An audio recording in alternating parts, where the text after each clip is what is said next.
Debugging of program that means কোনো একটা programming ভাষা লেখার পর সে ভাষার মধ্যে যদি কোনো ভুল ত্রুটি থাকে তবে সেটা সংশোধন করাকে বলা হয় ডিবাগিং। তো এই ডিবাগিং সম্পর্কে জানার জন্য আমাদেরকে কিছু প্রোগ্রামিংয়ের এরর সম্পর্কে জানতে হবে, কী ধরনের এরর বা কী ধরনের ভুল থাকে প্রোগ্রামিংয়ে সেটা সম্পর্কে একটা ভালো আইডিয়া রাখতে হবে। তো এক্ষেত্রে আমাদের প্রথমে যে শব্দটা আছে সেটা হচ্ছে বাগ। বাগ শব্দটার মানে হচ্ছে পোকামাকড়। দ্যাট মিন্স ডিবাগ শব্দটা এসেছে আসলে বাগ শব্দটি থেকে। এর মানে হচ্ছে পোকা। এখন কী ধরনের পোকা সেটা কিন্তু আমরা জানি না, কেননা একটা প্রোগ্রামিং যখন লেখা হয় তখন তার মধ্যে কিন্তু কখনোই প্রোগ্রামিং ভাষার মধ্যে পোকা আক্রমণ করতে পারে না। তারপরে এই নামটা কেন আসলো? এই নামটা আসার মেইন কারণ হচ্ছে 1945 সালে যখন মার্ক ওয়ান কম্পিউটার তৈরি করা হয়। মার্ক ওয়ান কম্পিউটার যখন তৈরি করা হয় তখন সেই কম্পিউটারের ভিতরে একটা মথ পোকা ঢুকে গিয়েছিল। এটাকে বলা হয় মথ পোকা, যেটা আমরা প্রায় উঠতে দেখি রাতের বেলা। তো এই মথ পোকা যখন ঢুকে গিয়েছিল তখন সেই কম্পিউটারের মধ্যে কিছু সমস্যা দেখা যায় এবং ওই কম্পিউটারটা পরবর্তীতে অচল হয়ে যায়। তো এই ধরনের অচল হওয়ার সময় বিজ্ঞানীরা ধরে নিয়েছিল যে পোকার মাধ্যমে যেহেতু কম্পিউটার সমস্যা তৈরি করে, তার মানে আমরা যখন কোনো প্রোগ্রামিং লিখব, প্রোগ্রামিংয়েও যদি কোনো পোকা ঢুকে পড়ে বা কোনো ভুল ত্রুটি যদি ঢুকে পড়ে, তবে আমাদের ওই প্রোগ্রামিং ল্যাঙ্গুয়েজের মধ্যেও সমস্যা হবে এবং কম্পিউটার ঠিকমতো কাজ করতে পারবে না। তো সেখান থেকে আসলে বাগ শব্দটার উৎপত্তি। তবে এখানে ডিবাগিং শব্দটার মানে কিন্তু আরেকটা। ডিবাগিং শব্দের মানে হচ্ছে সেই পোকাকে দূর করা বা প্রোগ্রামে যদি কোনো ভুল ত্রুটি থাকে সেটাকে দূর করা। তো ডিবাগিং মানে হচ্ছে পোকা দমন করা। এখন পোকা দমন করা বলতে আসলে কোনো কম্পিউটারের ভিতরে থাকা পোকাকে দমন করা বোঝায় না। এটা বলতে কোনো একটা প্রোগ্রামিং যখন লেখা হয় তার মধ্যে যে ভুল ত্রুটি থাকে বা তার মধ্যে যে সমস্ত এরর থাকে সেগুলোকে দূর করা বোঝায়। তো ডিবাগিং অফ প্রোগ্রাম মানে হচ্ছে এমন একটা ব্যবস্থা যার মাধ্যমে প্রোগ্রামিংয়ের ভেতরে থাকা যে সমস্ত সমস্যা তৈরি করে বা যে সমস্ত এরর থাকে, কেননা আমরা যখন প্রোগ্রামিং ভাষা লিখি আমরা কিন্তু মানুষেরা মাঝে মাঝে ভুল করতে পারি, কিংবা আমরা এমন কিছু ইনস্ট্রাকশন দিতে পারি হয়তো কম্পিউটারকে যেটা প্রোগ্রামিং ভাষার সাথে রিলেটেড না। তো ওই ক্ষেত্রে প্রোগ্রাম রান করতে পারে না, প্রোগ্রামটা কম্পিউটারে এক্সিকিউট করতে পারে না। সেক্ষেত্রে আমাদেরকে কম্পিউটার বলে দেয় যে তোমার প্রোগ্রামের এই জায়গায় সমস্যা, সেজন্য প্রোগ্রামিংটা রান হচ্ছে না। এবং আমরা মাঝে মাঝে এমন কিছু ডেটা দিই কম্পিউটারের ভিতরে যেটার রেজাল্ট আসলে ঠিক আসে না। ধরা যাক আমরা পরীক্ষার হলে যখন অঙ্ক করতে যাই, আমাদেরকে প্রশ্নে বলা আছে যোগ করতে, বাট আমরা ভুল করে বিয়োগ করলাম। তো এই ধরনের ভুলগুলো কিন্তু ওয়ান কাইন্ড অফ কম্পিউটারের প্রোগ্রামিং এরর। তো এই ধরনের এররগুলোকে সাধারণত সারানোর জন্য বা কারেকশন করার জন্য ডিবাগিং এই টার্মটা ইউজ করা হয়। দ্যাট মিন্স প্রোগ্রামিংয়ের ভিতরে থাকা কম্পিউটারের ভিতরে থাকা প্রোগ্রামিং ভাষাকে চালানোর সময় আমরা ডিবাগিং এই ওয়ার্ডটা ইউজ করি, এই সিস্টেমটা ইউজ করি। তো এই সিস্টেমের মাধ্যমে কম্পিউটারের ভেতরে যদি কোনো প্রোগ্রামিংকে আমরা এক্সিকিউট করাই, তবে ওই প্রোগ্রামিং ভাষার মধ্যে থাকা ভুলগুলোকে খুব সহজে ধরে ফেলতে পারে। তাহলে বাগ শব্দটা মানে হচ্ছে পোকা, এবং এই পোকাটা আসলে এসেছে মথ থেকে, এবং এই পোকাটার যে নাম সেটা আসলে 1945 সালে আমরা মার্ক ওয়ান কম্পিউটারের মাধ্যমে পাই, এবং মার্ক ওয়ান কম্পিউটারে মথ পোকা ঢোকার ফলে যে সমস্যা তৈরি হয়েছিল সেটার সাথে মিলিয়ে আমরা বাগ নামটা রেখেছি। এবং বাগ মানে হচ্ছে আসলে ভুল ত্রুটি। এখানে আসলে পোকা অর্থে ব্যবহার করা হয় না, ভুল ত্রুটি অর্থে ব্যবহার করা হয়। যে প্রোগ্রামিংয়ে যদি কোনো ভুল ত্রুটি থাকে সেটাই হচ্ছে প্রোগ্রামিংয়ের বাগ। বাট ডিবাগ মানে হচ্ছে ভুল ত্রুটিটাকে সংশোধন করা, দ্যাট মিন্স পোকা দমন করা। তো পোকা দমন করা ওই অর্থে ব্যবহার করা হয় না। বেসিক্যালি কোনো একটা প্রোগ্রামিংয়ে যদি কোনো ভুল ত্রুটি থাকে, আমরা যদি প্রোগ্রামিং লিখতে ভুল করি, তবে সেটাকে কীভাবে সংশোধন করা যায় সেই কাজটাই হচ্ছে আমাদের ডিবাগিংয়ের কাজ। এখন প্রোগ্রামিংয়ে যে সমস্ত ভুল ত্রুটি হয় সেগুলোর আবার কতগুলো প্রকারভেদ আছে। তো সেটা আমরা একটু দেখে ফেলি। এখানে লেখা আছে types of error in programming. That means প্রোগ্রামিংয়ের ভেতরেও কিছু ধরনের এরর থাকে, কিছু ধরনের ত্রুটি থাকে। এর মধ্যে আমরা ফার্স্ট যে ধরনের ত্রুটি বলতে পারি সেটা হচ্ছে সিনট্যাক্স এরর। টোটাল 3 ধরনের ত্রুটি দেখা যায় প্রোগ্রামিংয়ে, এবং ফার্স্ট যে ত্রুটিটা থাকে বা ভুলটা থাকে সেটা হচ্ছে সিনট্যাক্স এরর, আর এটার বাংলা হচ্ছে ব্যাকরণগত ভুল। এখন ব্যাকরণগত ভুল কিন্তু আমরা সবাই বুঝি। আমরা যদি কোনো একটা বাংলা বা ইংলিশে ওয়ার্ড লিখতে চাই, কোনো একটা বাক্য যদি লিখতে চাই, তবে সেই বাক্য বা সেই শব্দের মধ্যে যদি কোনো ভুল থাকে তবে সেটা কিন্তু ব্যাকরণগত ভুল। তো এই ধরনের যখন আমরা কোনো প্রোগ্রামিং ল্যাঙ্গুয়েজ কম্পিউটারে লিখি, তখন ওই প্রোগ্রামিং ল্যাঙ্গুয়েজের ভেতরে কিছু স্পেসিফিক কোড ইউজ করা হয়, সেগুলোকে বলা হয় কিওয়ার্ড। তো আমরা প্রোগ্রামিংয়ের কিওয়ার্ড সম্পর্কে পরবর্তীতে জানবো। আমি জাস্ট একটা এক্সাম্পল দিতে পারি, সেটা হচ্ছে ধরা যাক প্রিন্টএফ। তো প্রিন্টএফ হচ্ছে একটা ফাংশন। তারপর ধরা যাক ফ্লয়েট। তো ফ্লয়েট হচ্ছে ওয়ান কাইন্ড অফ আমাদের কিওয়ার্ড। তো এরকম আরও অনেকগুলো কিওয়ার্ড আছে, যেমন আমি লিখতে পারি গেট সিএচ, এটা হচ্ছে একটা ফাংশন।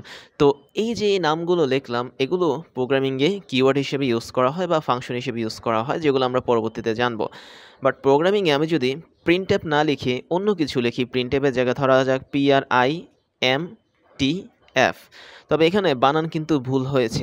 আবার আমি যদি ফ্লয়েটের জায়গায় অন্য কিছু লিখি FIOAT, ফায়োট, সামথিং লাইক দ্যাট, তো এই জিনিসগুলো কিন্তু আমরা বানান ভুল করছি। তো প্রোগ্রামিং যখন আমরা শিখব তখন দেখব যে প্রতিটা প্রোগ্রামিং ল্যাঙ্গুয়েজে স্পেসিফিক কিছু কিওয়ার্ড থাকে, স্পেসিফিক কিছু শব্দ থাকে, যেগুলোকে ব্যবহার করা হয় প্রোগ্রামিংয়ের ভেতরে বিভিন্ন ধরনের কাজ করার জন্য। তো আমরা যদি ওই সমস্ত ওয়ার্ড বা ওই সমস্ত ওয়ার্ডের ভিতরে থাকা লেটারগুলোকে একটু চেঞ্জ করে দিই, তবে সেটা হচ্ছে ওয়ান কাইন্ড অফ ব্যাকরণগত ভুল বা সিনট্যাক্স এরর। তো এই ধরনের এররগুলো, আচ্ছা এটা ব্যাকরণ হবে। তো এই ধরনের এররগুলো যখন আমরা প্রোগ্রামিংয়ে লিখি, তখন কম্পিউটার কিন্তু এই ধরনের এররগুলোকে ডিটেক্ট করতে পারে। দ্যাট মিন্স সে ধরে ফেলতে পারে যে তোমার এই লাইনে এই জায়গায় ভুল হয়েছে, কিংবা কম্পিউটার আমাদেরকে বলতে পারে যে তোমার এই ধরনের কিওয়ার্ডগুলো সাধারণত প্রোগ্রামিংয়ের লাইব্রেরিতে নেই। তার মানে তোমার প্রোগ্রামিংটা সেখানেই থেমে যাবে এবং সামনের দিকে আর আগাবে না। তো এই যে ভুলটা ধরা হলো, এই ভুল ধরাটাকে বলা হয় ডিবাগিং, এবং এই ধরনের এররগুলো হচ্ছে সিনট্যাক্স এরর। তার মানে তুমি যখন প্রোগ্রামিং লিখবে, তোমার কোডের মধ্যে যদি কোনো বানানে ভুল হয়, যদি তোমার কিওয়ার্ডের মধ্যে কোনো লেটারের ভুল হয়, তবে সেটাই হচ্ছে আমাদের সিনট্যাক্স এরর বা ব্যাকরণগত ভুল। এবং এই ব্যাকরণগত ভুলগুলো সাধারণত প্রোগ্রামিং যে লিখি আমরা, লেখার ফলে যে অনুবাদক প্রোগ্রাম থাকে ট্রান্সলেটর, সেটা খুব সহজেই ভুলগুলোকে ধরতে পারে এবং আমাদেরকে দেখিয়ে দেয় যে কোন কোন জায়গায় তোমার ভুল হয়েছে। তারপরে আমরা পরবর্তীতে যে ভুলটা নিয়ে জানবো, সেটা হচ্ছে এক্সিকিউশন এরর। এটার বাংলা নাম হচ্ছে নির্বাহ ভুল। তো এক্সিকিউশন এরর জিনিসটা কেমন? যদি আমরা প্রোগ্রামিংয়ের ভিতরে কিছু অবাস্তব সমস্যা তৈরি করে দিই বা অবাস্তব কোনো কন্ডিশন যদি তৈরি করে দিই, তবে প্রোগ্রামিং কিন্তু মাঝে মাঝে রান নাও হতে পারে, কিংবা রান হলেও সাধারণত ভুল রেজাল্ট দেখাতে পারে। তো জিনিসটা কীরকম? আমরা অবাস্তব একটা সমস্যা দেখি, √5। আচ্ছা, এর কি কোনো মান আছে? এর কিন্তু কোনো বাস্তব মান নেই, কারণ এটা হচ্ছে একটা ইমাজিনারি নাম্বার বা অবাস্তব সংখ্যা। তো এই ধরনের সংখ্যাকে আমি যদি প্রোগ্রামিংয়ের ভেতরে নেই, তাহলে কিন্তু প্রোগ্রামিং ঠিকমতো কাজ নাও করতে পারে। আবার আমি যদি এটা লিখি, যেমন ধরা যাক 3/0, এটাও কি কোনো বাস্তব সংখ্যা, মানে বাস্তব মান পাওয়া যাবে? অবশ্যই পাওয়া যাবে না, কেননা কোনো কিছুকে যদি 0 দ্বারা ভাগ করা যায়, তাহলে সেটা কিন্তু কখনোই বাস্তব কোনো জিনিস দেখায় না। দ্যাট মিন্স আনডিফাইন, যেটাকে আমরা নির্ণয় করতে পারি না। তার মানে √5কে যেমন নির্ণয় করা যায় না, 3/0কে যেমন নির্ণয় করা যায় না, তো এই সমস্ত অবাস্তব জিনিসগুলোকে যদি আমি প্রোগ্রামিংয়ের ভেতরে লিখি, তবে প্রোগ্রামটা কিন্তু রান হবে না, আর রান যদি হয়ও আমাদেরকে ভুল রেজাল্ট দেখাবে। তো এই ক্ষেত্রে আমরা যদি আরও একটা জিনিস, যেমন হচ্ছে ইনফিনিটি লুপ যদি আমরা ইউজ করি, সেটা হচ্ছে one kind of execution error বা নির্বাহ ভুল। ইনফিনিটি লুপ মানে হচ্ছে কি, একটা জিনিস আমি যেমন একটা কন্ডিশন দিই, আমরা যেহেতু প্রোগ্রামিং পড়ছি না, তাই লুপ নিয়ে তেমন একটা কিছু এখন জানবো না, পরবর্তীতে জানবো। জাস্ট আমি একটা উদাহরণ দিতে পারি। আমি যদি বলি কখনো যে কোনো একটা সংখ্যা তুমি প্রিন্ট করে দেখাও কম্পিউটারে, যার মান হবে 5 গ্রেটার দেন, ওকে, যার মান হবে হচ্ছে 5-এর চেয়ে বড়, অর্থাৎ গ্রেটার দেন 5। আচ্ছা, আমি এখানে সংখ্যাটা লিখি, ধরা যাক এক্সকে আমি প্রিন্ট করব যার মান হচ্ছে 5-এর চেয়ে বড়। তো এই ক্ষেত্রে 5-এর চেয়ে বড় কয়টা সংখ্যা প্রিন্ট করবে কম্পিউটার? সারা জীবন কিন্তু প্রিন্ট করলে শেষ হবে না। তার মানে এটা হচ্ছে একটা ইনফিনিটি লুপ। তো তুমি যদি কম্পিউটারকে বলো যে 5-এর পর যত সংখ্যা আছে সবগুলোকে তুমি প্রিন্ট করে আমাকে দেখাও, এবং সেগুলোকে তুমি একটা নির্দিষ্ট সময়ে আমাকে দেখাবে যে কতগুলো সংখ্যা আছে, কম্পিউটার কিন্তু গণনা করে শেষ করতে পারবে না 5-এর পর কয়টা সংখ্যা আছে। তো এই ধরনের ইনফিনিটি লুপ আমরা যখন ইউজ করব, তখন হয়তো আমরা কিছু কিছু ক্ষেত্রে অ্যান্সার পাবো, আউটপুট পাবো, কিন্তু বেশিরভাগ সময় এটা একটা এরর দেখাবে, আমাদের রেজাল্টটা ঠিকমতো দিবে না। কেননা কম্পিউটারকে তুমি বলেছো 5-এর পরে ঠিক কয়টা সংখ্যা আছে আমাকে প্রিন্ট করে দেখাও, আর কম্পিউটার যখন প্রিন্ট করতে যাবে তখন সে দেখবে 5-এর পরে 5-এর চেয়ে বড় ইনফিনিটি সংখ্যা আছে, যেটা সে কখনোই প্রিন্ট করে তোমাকে দেখাতে পারবে না, আজীবন চলে যাবে তাও শেষ হবে না। তো এই ধরনের ইনফিনিটি লুপ যখন ইউজ করা হয়, সেটাও হচ্ছে আমাদের ওয়ান কাইন্ড অফ নির্বাহ ভুল। আমরা এরপরে আরও এক ধরনের এরর দেখতে পাই, সেটা হচ্ছে অ্যারের জন্য নির্ধারিত জায়গা যদি অতিক্রম করে। তো অ্যারে কি সেটা নিয়ে আমরা এখন তেমন একটা কিছু না জানলেও হবে, জাস্ট আমি একটু বোঝানোর জন্য বলছি। ধরা যাক আমি কম্পিউটারকে বললাম তুমি এমন একটা মেমোরি তৈরি করো যে মেমোরির ভিতরে 4টা সংখ্যা রাখবো। আমি কম্পিউটারের প্রোগ্রামকে বললাম যে তুমি এমন একটা জায়গা তৈরি করো যেখানে আমরা 4টা সংখ্যা রাখতে পারবো 4টা ঘরের মধ্যে। এখন তুমি কম্পিউটারকে এটা বলার পর কম্পিউটারকে তুমি দিলে 5টা সংখ্যা। তো কম্পিউটার কি 4টা ঘরের মধ্যে 5টা সংখ্যা রাখতে পারবে? কখনোই কিন্তু রাখতে পারবে না।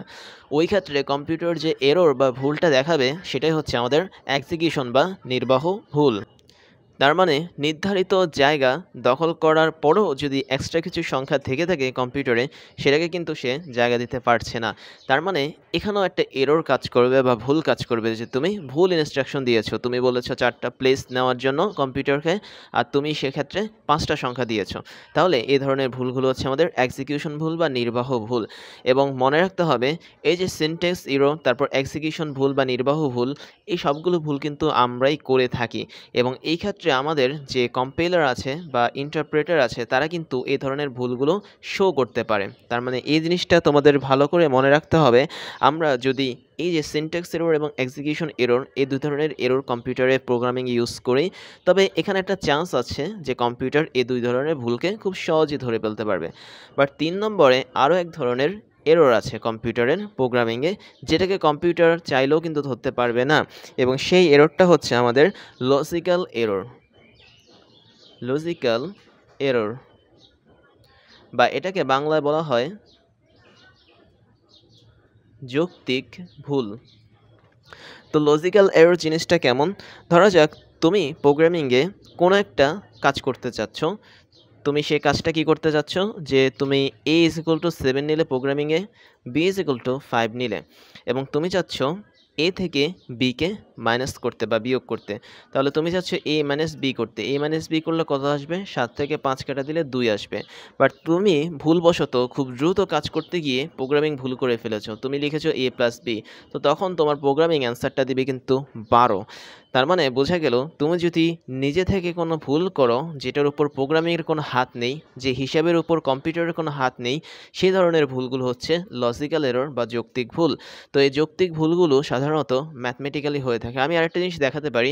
ধরা যাক তুমি কম্পিউটারকে এমন একটা নির্দেশ দিয়েছো যে a > b হলে কোনো একটা সংখ্যা প্রিন্ট করে দেখাবে। দ্যাট মিনস a এর মান যদি b এর চেয়ে বড় হয় তবে a কে সে প্রিন্ট করে দেখাবে। তো এটা তুমি চাচ্ছ কম্পিউটার থেকে পাওয়ার জন্য, বাট তুমি ভুল করে a b দিয়ে দিলে। দ্যাট মিনস a যদি b এর চেয়ে ছোটো হয় কখনো, তবে a কে সে প্রিন্ট করে দেখাবে। তো এক্ষেত্রে ভুলটা কার? ভুলটা কিন্তু অবশ্যই তোমার, কম্পিউটারের না। কম্পিউটার এই ধরনের লজিক্যাল ভুল কিন্তু কখনোই ধরতে পারে না, কেননা এগুলোকে কম্পিউটার সাধারণ প্রোগ্রামিংয়ের মতোই মনে করে। তো লজিক্যাল ভুলটা এমন একটা ভুল যেটা হচ্ছে আমাদের হিসাবের দোষ, বা আমরা ঠিকমতো হিসাব করতে পারিনি, কম্পিউটার কি দিয়েছি, কম্পিউটার হিসাব করে রেজাল্ট বের করেছি ঠিকই, বাট আমাদের এই ম্যাথমেটিক্যাল কিছু সমস্যার জন্য কম্পিউটার তার রেজাল্টটা ধরতে পারেনি। দ্যাট মিনস কম্পিউটার আমাদের ভুলটা ধরতে পারেনি। কেননা কম্পিউটার কিন্তু আমাদের মগজ বা মস্তিষ্ক সম্পর্কে কিছু জানে না। কম্পিউটার জানে না যে আমরা মনে মনে a - b করার কথা ভাবলেও বাস্তবে আমরা a + b ভুল করে ফেলেছি। তাহলে কম্পিউটার যেহেতু এই জিনিসটা ধরতে পারছে না, তাই এটা হচ্ছে আমাদের যৌক্তিক ভুল। তাহলে মনে রাখতে হবে সিনট্যাক্স এরর বা ব্যাকরণগত ভুল এখানে কম্পিউটার কিন্তু খুব সহজে ধরতে পারে। কেন? কারণ কম্পিউটারের ভিতরে এই কোডগুলো কিন্তু আগে থেকে লেখা থাকে, তাই কম্পিউটার ধরে ফেলে যে তোমার কোন কোন জায়গায় ভুল হয়েছে। এক্সিকিউশন বা নির্বাহ ভুলও কিন্তু কম্পিউটার কিছু কিছু সময় ধরতে পারে, আর কিছু কিছু সময় সে আউটপুট দিতে পারে। কেননা কিছু অবাস্তব সমস্যা যদি কম্পিউটারকে দাও, সে কিন্তু সহজেই ধরে ফেলবে এটা কোনো বাস্তব সমস্যা না। কিন্তু তুমি যদি কখনো নিজে ম্যাথমেটিক্যালি কোনো কিছু ভুল করে লিখো, তবে কম্পিউটারের কিন্তু সাধ্য নেই সেটাকে ধরার। কম্পিউটার তার মতো করেই রেজাল্টটা দেখাবে এবং তুমি ভাববে যে এটা কম্পিউটারের দোষ, আসলে তা না। তাহলে সিনট্যাক্স এরর এবং এক্সিকিউশন এরর কম্পিউটার ধরতে পারে, বাট লজিক্যাল এরর কখনোই কম্পিউটার ধরতে পারে না। এবার ওয়েডিমির পক্ষ থেকে তোমাদের জন্য থাকছে দারুণ কিছু সারপ্রাইজ, যার প্রথমটা হচ্ছে ডিজিটাল লাইব্রেরি। আমাদের এই লাইব্রেরির লিঙ্ক তুমি পেয়ে যাবে এই ক্লাসের ডিসক্রিপশন বক্সে, যেখানে আমাদের প্রত্যেকটা ক্লাসের লিঙ্ক এবং নোটগুলো পেয়ে যাচ্ছ কেবলমাত্র এক ক্লিকে। তুমি তোমার পছন্দের মতো যে কোনো সাবজেক্টের ক্লাস করতে পারবে এই লাইব্রেরি থেকে, যে কোনো ক্লাসের নোট তুমি ডাউনলোড করতে পারবে দেশের অন্যতম এই বড় ডিজিটাল লাইব্রেরি থেকে। এরপর তোমাদের জন্য থাকছে আমাদের বেস্ট রিসোর্স থেকে তৈরি করা ক্লাসগুলো, যেখানে আমরা বিশ্বের টপ লেভেলের বইগুলো ফলো করে তোমাদের জন্য ক্লাসগুলো বানিয়ে থাকি। সেই সাথে আমাদের অনেকগুলো অফিসিয়াল বই আছে, যার মধ্যে হাজারো প্রবলেমগুলো নিয়ে আমরা তোমাদের জন্য ক্রাশ চ্যালেঞ্জগুলো বানাই, যেগুলো আমরা ধরে ধরে তোমাদেরকে সলভ করাই। তারপরে তোমাদের জন্য থাকছে হচ্ছে আমাদের পেইড কোর্সের সুযোগ, যেখানে তোমরা ফ্রি ক্লাসগুলোতে এত পরিমাণ সুযোগ পাচ্ছ, এবং সেখানে পেইড কোর্সগুলো তোমাদের জন্য, তোমাদের প্রিপারেশনের জন্য অনেক বেশি পরিমাণ ইম্পর্টেন্ট, যেগুলো তোমাদের প্রিপারেশনগুলোকে এক্সট্রা একটা লেভেলে নিয়ে যাবে। আমাদের পেইড কোর্সগুলো সম্পর্কে ডিটেলস জানার জন্য তোমরা আমাদের এই ক্লাসের ডিসক্রিপশন বক্সে যেতে পারো। সেখানে আমাদের অফিসিয়াল ওয়েবসাইটের লিঙ্ক পেয়ে যাবে, এবং সেখানে গিয়ে তোমরা জানতে পারবে আমরা বছরের কোন সময়টাতে কোন ধরনের কোর্সগুলো রানিং করাচ্ছি এবং কোন ধরনের কোর্সগুলো আমরা পরবর্তীতে লঞ্চ করব। এরপরে তোমাদের জন্য থাকছে আমাদের স্টুডেন্ট কমিউনিটি। তোমরা সেখানে জয়েন করতে পারো। আমাদের অফিসিয়াল ফেসবুক পেজের লিঙ্ক হচ্ছে facebook.com/oedemy, এবং তোমরা চাইলে আমাদের ফেসবুক গ্রুপেও জয়েন করতে পারো। গ্রুপের লিঙ্ক হচ্ছে facebook.com/groups/oedemy। তারপর তোমাদের জন্য থাকছে আমাদের ক্লাস এবং কোর্স নিয়ে সমস্ত আপডেট খবর জানার প্রসেস। তার জন্য তোমাকে জয়েন করতে হবে আমাদের টেলিগ্রাম চ্যানেলে, এবং আমাদের টেলিগ্রাম চ্যানেলের লিঙ্ক হচ্ছে t.me/oedemy। এখানে জয়েন করলে তোমরা আমাদের প্রতিদিনের ক্লাসের খবরগুলো পেয়ে যাবে। কোন দিন কোন কোর্সটা আমরা লঞ্চ করছি, কোন কোর্সটা বর্তমানে রানিং আছে, কোন কোর্সটাতে তুমি ভর্তি হতে পারবে, সমস্ত ধরনের খবর তোমরা জেনে যাবে আমাদের এই টেলিগ্রাম চ্যানেল থেকে। তাহলে এখনই জয়েন করে ফেলো t.me/oedemy এখানে গিয়ে। ফাইনালি আমি তোমাদেরকে আমার পরিচয়টা দিয়ে নিই। আমি হচ্ছি ইমতিয়াজ, এবং আমি একই সাথে ওয়েডেমি, ক্রাশ ইঞ্জিনিয়ারিং এবং ক্রাশ কোডিংয়ের ফাউন্ডার হিসেবে কাজ করছি, যেখানে ওয়েডেমিতে আমি তোমাদেরকে এখন পড়াচ্ছি। ক্রাশ ইঞ্জিনিয়ারিংয়ে আমি ইঞ্জিনিয়ারিং স্টুডেন্টদেরকে পড়িয়ে থাকি, এবং ক্রাশ কোডিংয়ে আমি বিভিন্ন প্রোগ্রামিং ল্যাঙ্গুয়েজ নিয়ে স্টুডেন্টদেরকে পড়িয়ে থাকি। এবং আমি মোটামুটি 10 বছর ধরে টিচিং এক্সপিরিয়েন্সের সাথে যুক্ত, এবং এই 10 বছর আমি মোটামুটি অনলাইন এবং অফলাইনে 5 লাখেরও বেশি স্টুডেন্টদেরকে পড়িয়েছি। আর আমার এডুকেশনাল ব্যাকগ্রাউন্ড হচ্ছে বিএসসি কমপ্লিট করেছি ইলেকট্রিক্যাল অ্যান্ড ইলেকট্রনিক ইঞ্জিনিয়ারিং নিয়ে, এবং এমএসসি কমপ্লিট করেছি বায়োমেডিক্যাল ইঞ্জিনিয়ারিং নিয়ে।